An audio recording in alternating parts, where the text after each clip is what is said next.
Pleasure to introduce our distinguished keynote speaker, the Honorable Rod Rosenstein, the Deputy Attorney General of the United States. Prior to becoming the 37th Deputy IG on April 26, 2017, the Deputy Attorney General already had an illustrious career at the Department of Justice. He began his career at Justice in 1990 through the Attorney General's Honor Program. Mr. Rosenstein served in several positions at DOJ, starting his career at Justice prosecuting public corruption cases at the Public Integrity Section of the Criminal Division. After serving in various other significant positions, he was appointed and confirmed as the United States Attorney for the District of Maryland, where he served with distinction as the district's chief law enforcement officer from 2005 to 2017, before being appointed and confirmed as the Deputy Attorney General in April of last year. Please join me in extending a warm welcome to Deputy Attorney General Rosenstein.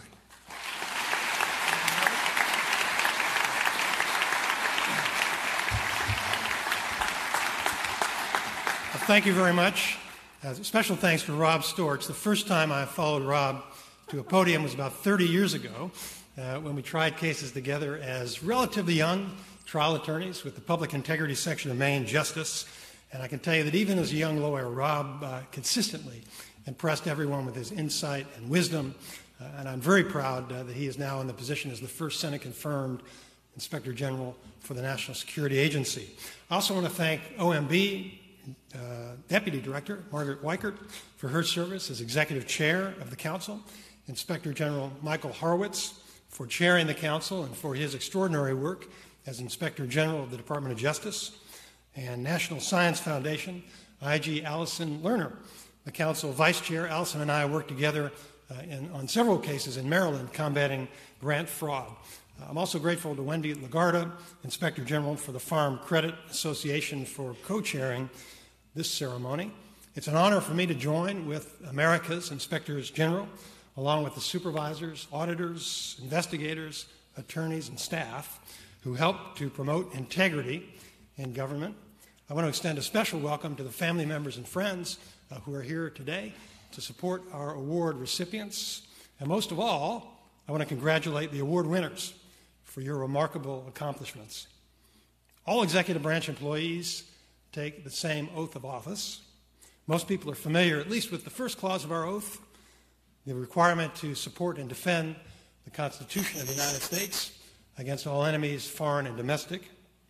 But some overlook the final clause, to well and faithfully discharge the duties of the office on which I am about to enter.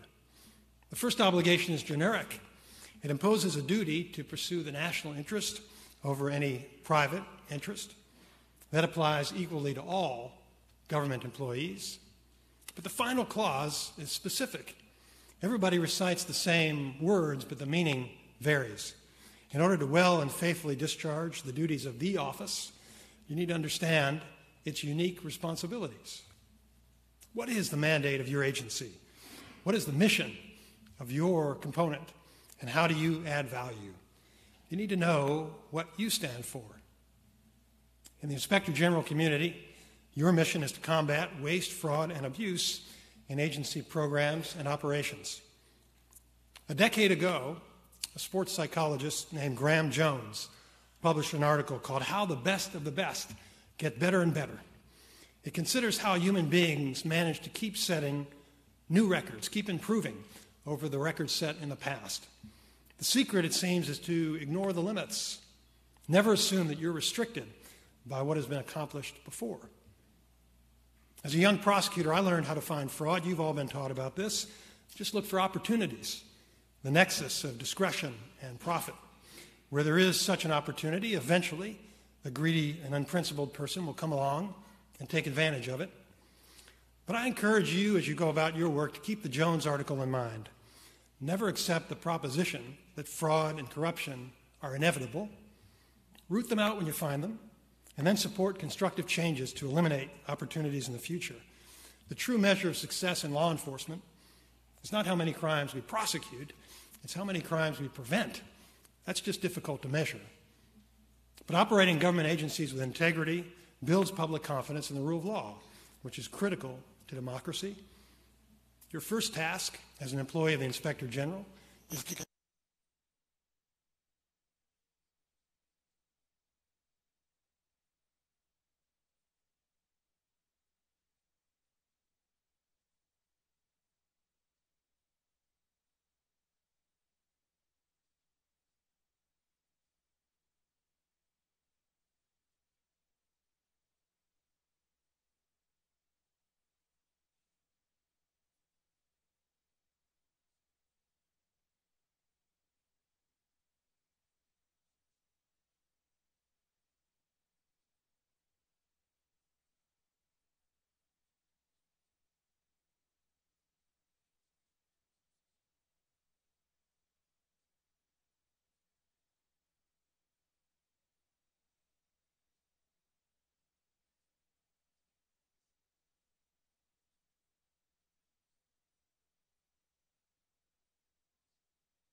Okay, we will come back with more on that, but now back over to Rosenstein and the award ceremony. here, disclosing non-public, sensitive information that you learn as a government employee may jeopardize an investigation or case. It may prejudice a defendant's rights. It may unfairly damage a person's reputation. Our responsibility is to protect the guilty and the uncharged, as well as the innocent, unless and until they're proven guilty in court. An inappropriate disclosure also can violate federal laws, non-disclosure agreements, and individual privacy rights. In some cases, it may even place a witness or a law enforcement officer in danger.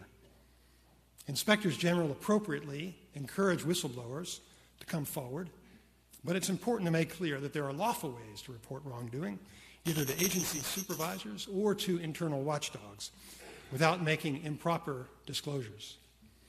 Those leaks undermine public confidence and harm innocent people. At the Department of Justice, we revised our operations manual, now known as the Justice Manual, to emphasize the duty of confidentiality. Transparency is often appropriate in government, but I encourage you to work with your agencies to help them follow the rules and honor confidentiality obligations that require them to keep information secret when required by law. Finally, I urge you to work closely with the appropriate U.S. attorneys or main justice components when you find evidence of criminal wrongdoing that may warrant prosecution. Not everyone appreciates that our inspectors general, in addition to their auditing and oversight functions, employ federal law enforcement agents who have the power to execute search warrants and to make arrests, but they do so in coordination with federal prosecutors. A few months ago, in response to an order from President Trump, the Attorney General established a task force on market integrity and consumer fraud. One of our goals is to provide guidance for investigating and prosecuting cases involving fraud against the government, including procurement and grant fraud, which occupies a lot of you. 2 weeks ago, Task Force Director Matt Bauman met with more than 50 participants from the Inspector General community. The task force will help us coordinate our efforts and more effectively deter fraud and hold wrongdoers accountable. Well, let me conclude with a personal reflection, because Michael told me we need to keep on time in this event. When I first took the oath of office as a federal prosecutor in 1990, I planned to spend just a few years in government. The mission attracted me, but the people who carry out the mission are what I treasure most about this job. It is an honor to work with men and women like you, helping to fight crime and keep America safe. In challenging moments, I draw inspiration from a speech delivered by Attorney General Robert Jackson in 1940. He said that sensitiveness to fair play and sportsmanship is perhaps the best protection against the abuse of power, and the citizen's safety lies in the prosecutor who tempers zeal with human kindness, who seeks truth and not victims, who serves the law and not factional purposes, and who approaches the task with humility. If you follow that advice, you will always remain faithful to your oath. So seek the truth, serve the law, and always stay humble and kind. I'm grateful for your service, and I'm honored to work with you in the cause of justice. Thank you very much.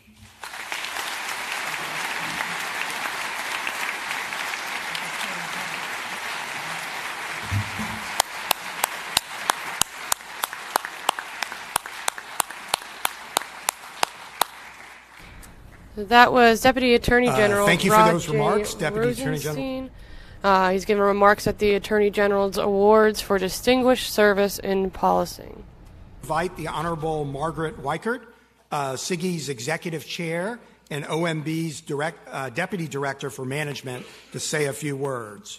Prior to taking on those roles, Ms. Weichert served as a principal at Ernst & Young, LLP, and before that as an executive leader at various businesses such as Market Platform Dynamics, Data Corporation, Bank of America, and Anderson Consulting.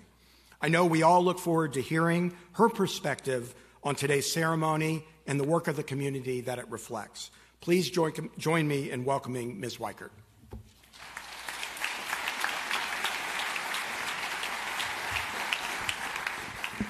Thank you so much.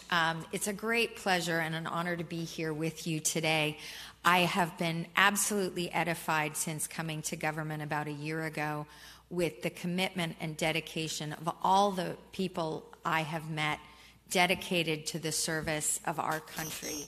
And each of our federal employees has a unique role to play in supporting the mission of the various agencies that the American people fund and support out in the communities. You know, whether it's serving our communities through disaster recovery, helping people recover in Florida and Georgia and North and South Carolina after hurricanes, or fighting forest fires in the mountains of the West, or helping provide housing and other forms of support to vulnerable populations throughout our country. The American people want us to serve the public good, and they want us to do it in a modern, accountable way with appropriate oversight and appropriate stewardship of those resources. And so you all are part of the unsung community of people who help manage the delivery of mission with the risks of potential waste, fraud, and abuse. And I thank you all for your commitment to that service to your country. I've shared recently, we talk about the military as servicemen and women. You all are servicemen and women as well. You are providing service, and sometimes you're providing service in a way that isn't well understood. Keeping us accountable, helping create transparency is an absolutely powerful mission in a free and open society. And it's frankly a powerful mission in any large enterprise where complexity is the name of the game, and the ability to actually see where opportunities for improvement lie. I have recently taken on a temporary assignment leading an agency, the Office of Personnel Management, and I am looking forward to engaging with the Inspector General community in that task of modernizing an agency that was essentially established in law with roots back in the late 19th century, updated in the early 20th century and then the mid-20th century. The IG community plays a critical role as an early warning system around risks and challenges that we face. And it's not simply financial risks and challenges. It's also technology risks and challenges. In the work that I do with the President's Management Council, which includes the deputy secretaries of all the major agencies, CFO Act agencies and some other select agencies that spend most of the resources that come in through our tax dollars, we are looking across government at a range of cross-functional, interdisciplinary, and cross-agency challenges around IT modernization, data accountability, transparency, and people in our workforce, so that we can take our agencies into the future and find value-added ways to invest in mission, service, and stewardship in more efficient ways. The IG community plays an important role in helping elevate those issues that we then in the management community can look across agencies and say, where do we have common challenges and where might we find common solutions? My last job before I came to government was with the firm of Ernst & Young, and risk and controls were part of the balanced scorecard that every activity needed to have in a heavy regulated environment. And technology can play an important part in the risk and control balance. And a lot of what we're trying to do with the modernization agenda is look for automation opportunities that help aid the task of identifying patterns, identifying early warning signs of waste, fraud, and abuse. Improper payments is a specific area that we've talked about in the President's Management Agenda, that all the IGs have a role to play. So I'm looking forward to learning more about the specific awards and award recipients today. I personally get a whole lot out of hearing the individual stories of how people with varied skills and a diversity of experience come to the tasks of governing in a time where there's a lot of noise in the community, there's a lot of divisiveness in the public sphere, but most of the people in our workforce, our civilian workforce and our military workforce, come to work every day trying to do the right thing. And you all help us protect the few bad apples from spoiling our ability to really serve the American people. So I thank you all, and I thank all of the people who've come here today to applaud the activities of the specific honorees. But most importantly, I want to thank you all for your service. I am proud to serve alongside you. I'm proud to get to participate in the activities that SIGI does to try to find efficiencies and find opportunities for all of government. So again, thank you for having me here today, and I'm just thrilled to be able to be part of this ceremony. Thanks so much.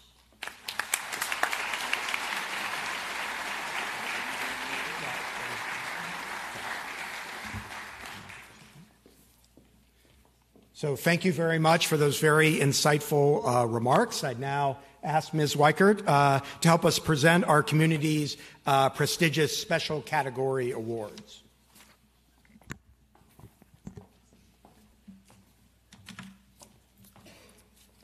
The Alexander Hamilton Award goes to the Agency for International Development, Rebecca Giacalone, in recognition of sustained superior levels of performance, extreme courage, and investigative determination in furtherance of foreign assistance oversight in a war-torn region.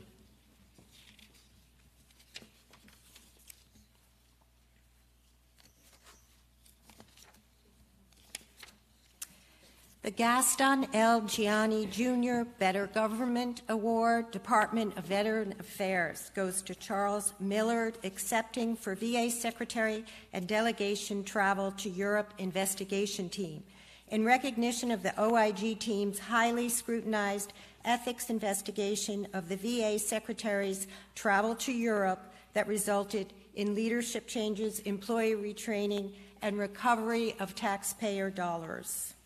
Let me just say you're all very well trained. I didn't even have it in my script, but if you could hold your applause until the end of the category. So a lot of veterans out there appreciate it.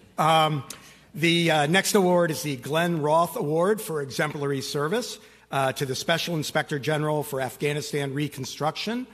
Julie Silvers accepting for the Leahy Laws Team in recognition of excellence in responding to congressional queries about Afghan assault violations, resulting in enacting legislation to ensure better reporting of incidents, which may help to safeguard Afghan children.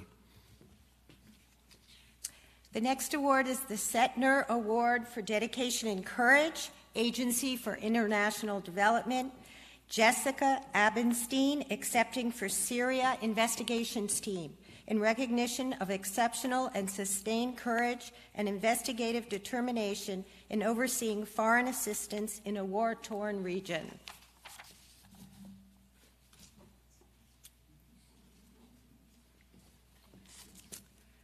The June Gibbs Brown Career Achievement Award to the Department of Transportation, Brian Dettelbach, in recognition of innovative and impactful contributions to legislation to protect the independence of inspectors general and benefit the entire OIG community.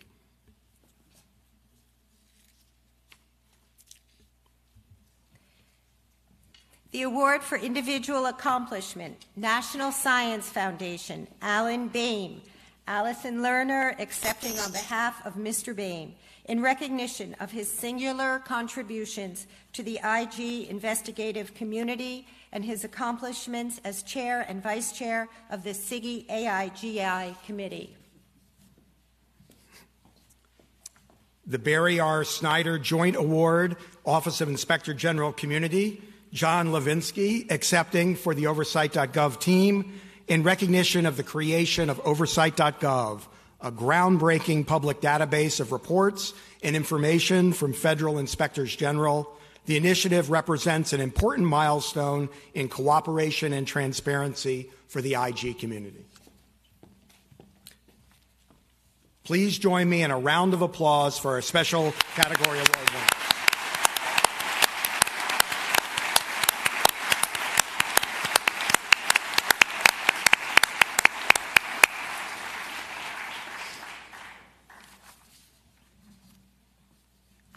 Now I'd call upon the Honorable Michael Horowitz, SIGI Chair, and Ms. Allison Lerner, the SIGI Vice Chair, to help present the SIGI Awards for Excellence. Again, please hold your applause until the completion of all the audit awards for excellence. The first of those awards in audit goes to the Agency for International Development, Brianna Schletz, accepting for the Public Health Preparedness Audit Team, in recognition of outstanding audit work identifying lessons learned from USAID's Ebola response.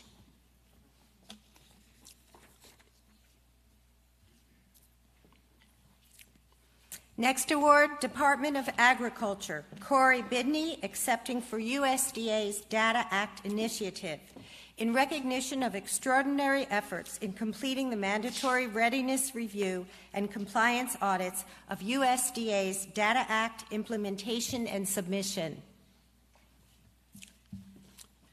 To the Amtrak OIG, Amber Keyser, accepting for the Excella Express 2021 Program Audit Team in recognition of audit work identifying mitigation opportunities for risks that could delay the Excella 2021 program, a $2.45 billion investment to replace high-speed trains operating on the Northeast Corridor in Amtrak's largest ever single investment. Department of Commerce, Crystal Brandon, accepting for Census Background Check Office Audit Team in recognition of a high-quality performance audit that identified significant deficiencies in the U.S. Census Bureau's background check office and over $12 million in monetary benefits. Department of Defense, Aaron Peters, accepting for the Global Discovery Program and DoD Counter Narcotics Agreements Audit Team in recognition of exceptional performance during the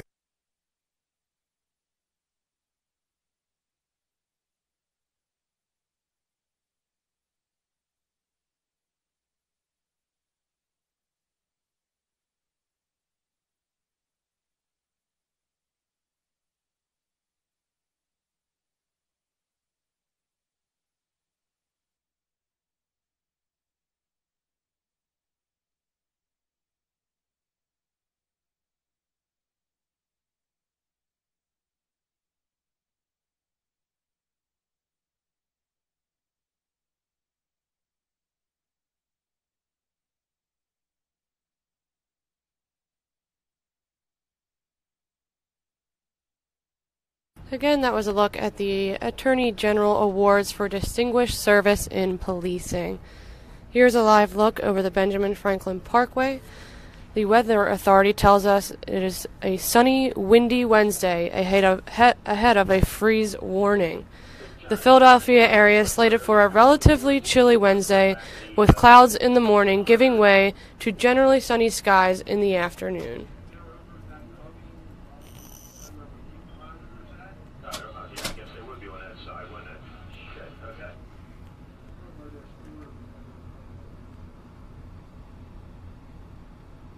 A freeze warning will be in effect in the far north and west suburbs from midnight Wednesday through 9 a.m. Thursdays. Temperatures will fluctuate between the 50s and 60s for the remainder of the week, though sunshine will be more prominent than cloud cover for most days. Another cold front is expecting to affect the area by Saturday. Download the Fox 29 Weather Authority app to keep up with the latest forecasts.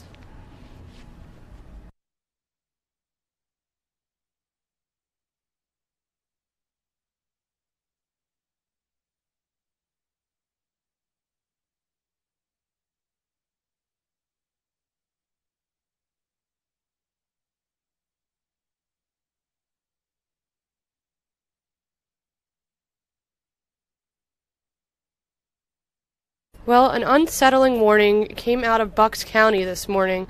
Investigators are telling people to be on the lookout for bombs that could go off without warning. Steve Keeley joins us from Quakertown Police Station. Well, look, we were here in the spring when all these bombs were going off, and then the start of the summer when they arrested the accused bomber.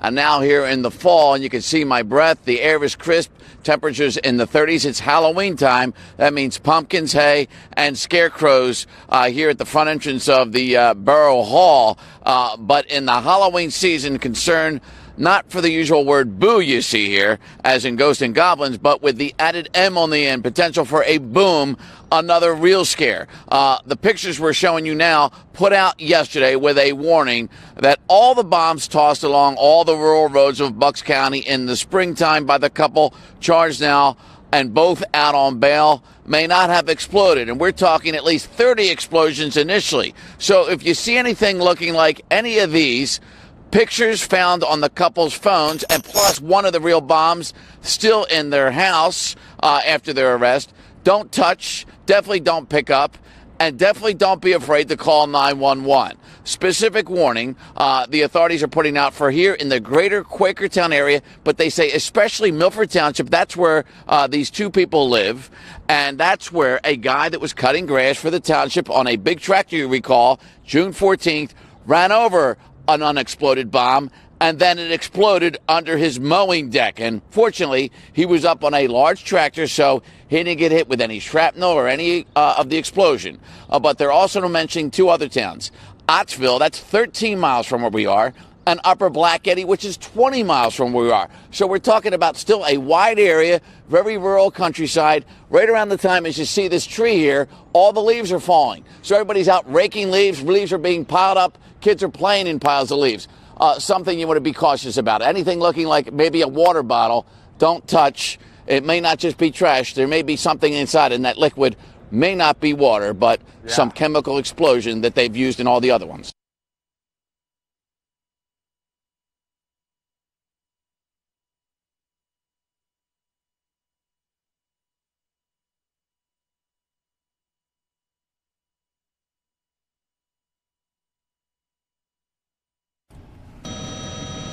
Video shown earlier in this broadcast was that of First Lady Melania Trump's plane taking off for a second time on the way to Philadelphia.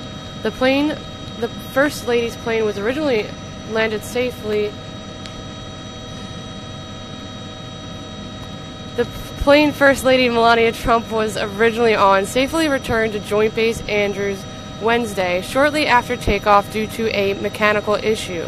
A Fox News producer who was on board the plane reported that about 10 minutes after takeoff, there was a burning smell and that a thin haze of smoke could be seen. Secret Service agents were moved to the cockpit, and press reporters were giving wet towels to hold over their faces. Within a few minutes, the smoke and burning smell began to dissipate, according to the producer. The plane safely landed at Joint Base Andrews at approximately 9:05 a.m. No injuries were reported. The First Lady's plane was heading to Philadelphia for an event discussing opioid addiction.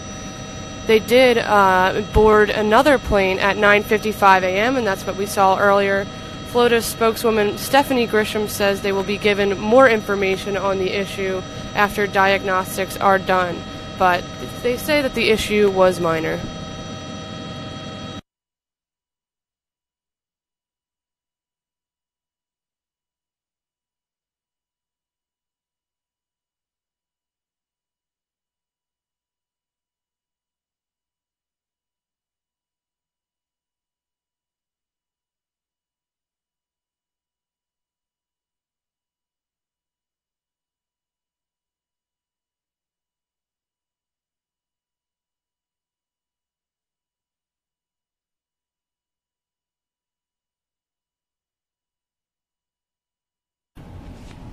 Well, no winning lottery ticket was sold for the latest Mega Millions drawing yesterday, meaning the jackpot now climbs to $868 million. Mega Millions officials say no tickets matched all six numbers to claim the estimated $667 million grand prize in Tuesday night's drawing. The numbers were 3, 45, 49, 61, 69, with a mega ball of 9. The next drawing will be Friday. The estimated jackpot for that drawing would be the second largest lottery prize in U.S. history.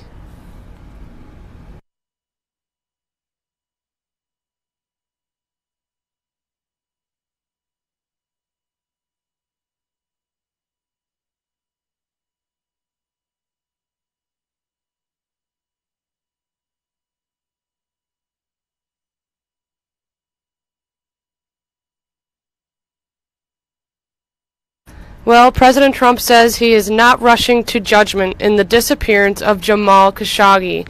Fox 29 Good Day spoke with Doug Luzader in Washington, D.C. Case is building against Saudi Arabia for sure. That the country murdered a journalist and then lied about it for 2 weeks. Still, President Trump says he's not rushing to judgment in this. Well, he's going to have to almost, Doug Luzader. Yeah, well, you know, the president's contention here is that he's waiting for evidence that the Saudis were, in fact, involved in the disappearance of Jamal Khashoggi. Turkish officials say they have evidence, and they're getting more and more of it all the time, and the pressure is really building on the Saudis. The U.S. Secretary of State Mike Pompeo arriving in Turkey this morning, part of an emergency trip to help determine what happened to Jamal Khashoggi, who disappeared while visiting the Saudi consulate in Istanbul.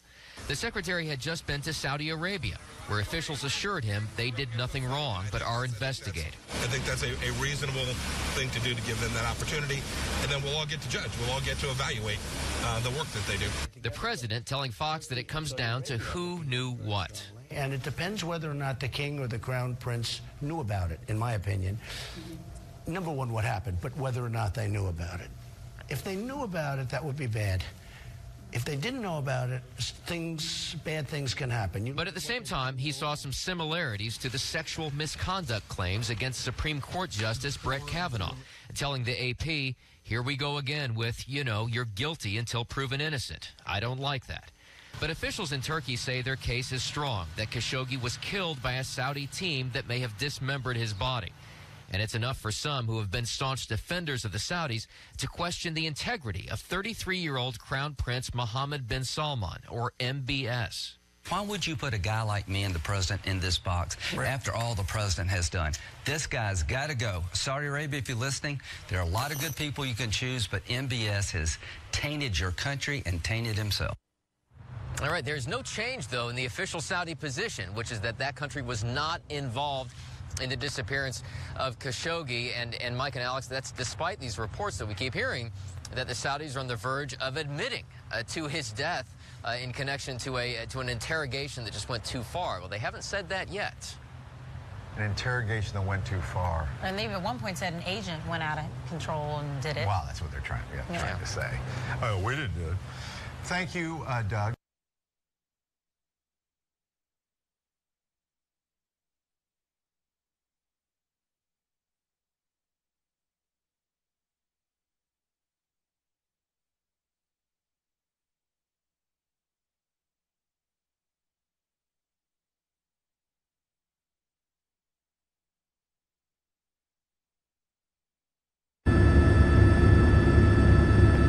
Here is a look at the fire that resulted in the death of 2 people following a massive house fire in Browns Mills, New Jersey. The blaze started late Tuesday night on the 500 block of Willow Boulevard. The cause of the fire remains under investigation, and Fox 29 will be following that today.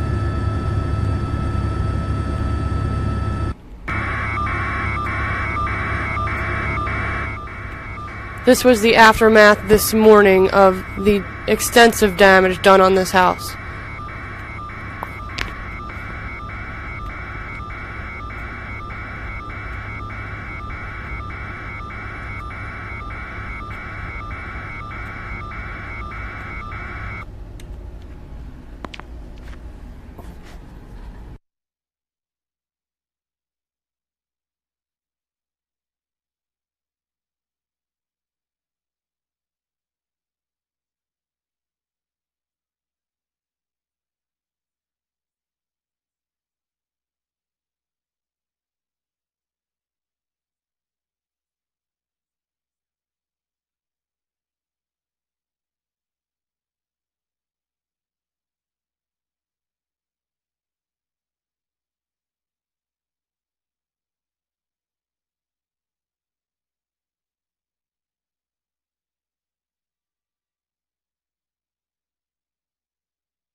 Thank you for watching Fox 29 News Now. Be sure to check us out on Facebook and Twitter for all the latest news and breaking news. Catch our broadcast at 5, 6, 10, and 11 tonight.